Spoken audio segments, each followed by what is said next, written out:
पुरानी हवेली का अभिशाप, आत्माओं का निकास। विस्तारित कहानी का शेष भाग।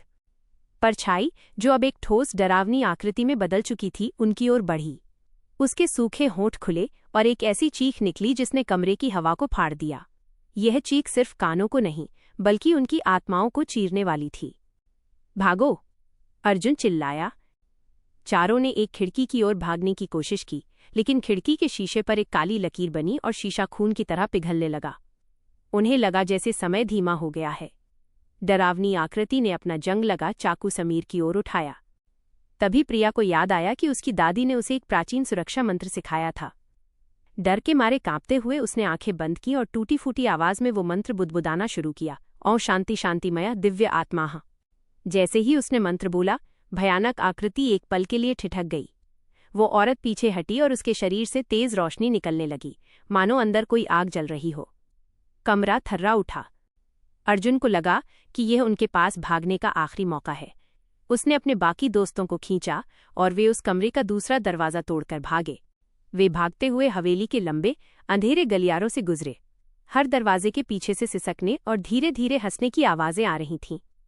हर कदम पर उन्हें लग रहा था कि कोई अदृश्य हाथ उनकी एड़ियों को पकड़ रहा है। तीसरी मंजिल पर पहुंचकर उन्हें उस चीखती हुई लड़की का कमरा मिला। यह कमरा सबसे ज्यादा भयानक था। बीच में एक लकड़ी का पालना रखा था जिसमें कोई नहीं था, पर वो झूल रहा था। नेहा ने जमीन पर खून के निशान देखे जो छोटे बच्चों के हाथों के थे। अर्जुन की टॉर्च की रोशनी एक पुराने दर्पण पर पड़ी। दर्पण में उन्होंने अपने चारों दोस्तों की परछाई देखी, लेकिन दर्पण की परछाई के चेहरे विकृत थे और वे हंस रहे थे। यह एक भ्रमजाल है, हमें इसे तोड़ना होगा, समीर चिल्लाया।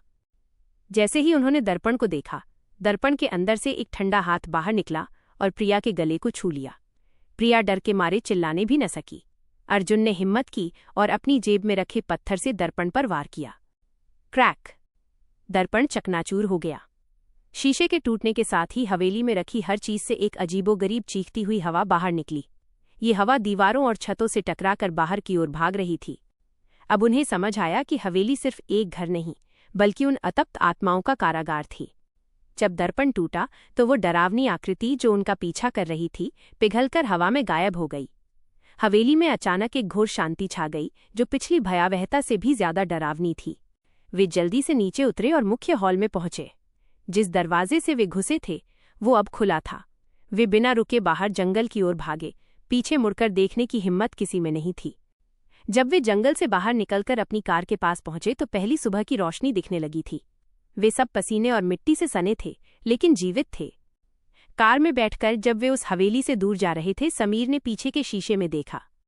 काली हवेली के सबसे ऊपरी खिड़की में उन्हें एक मासूम लड़की खड़ी दिखी। लड़की ने धीरे से हाथ हिलाया, शायद अलविदा कह रही थी या शायद इंतजार कर रही थी। अर्जुन ने एक्सीलरेटर दबाया और वे उस डरावनी जगह को हमेशा के लिए पीछे छोड़ आए। उन्होंने कभी पलटकर नहीं देखा, लेकिन जानते थे कि काली हवेली का अभिशाप सिर्फ वहां नहीं था, वो उनके साथ उनकी यादों में हमेशा के लिए कैद हो चुका था। ये कहानी लगभग 850 शब्दों की है। मैंने कोशिश की है कि आपको एक गहन अनुभव मिल सके। क्या आप चाहते हैं कि मैं इस कहानी के पात्रों के बारे में या इस हवेली के इतिहास के बारे में और जानकारी दूं?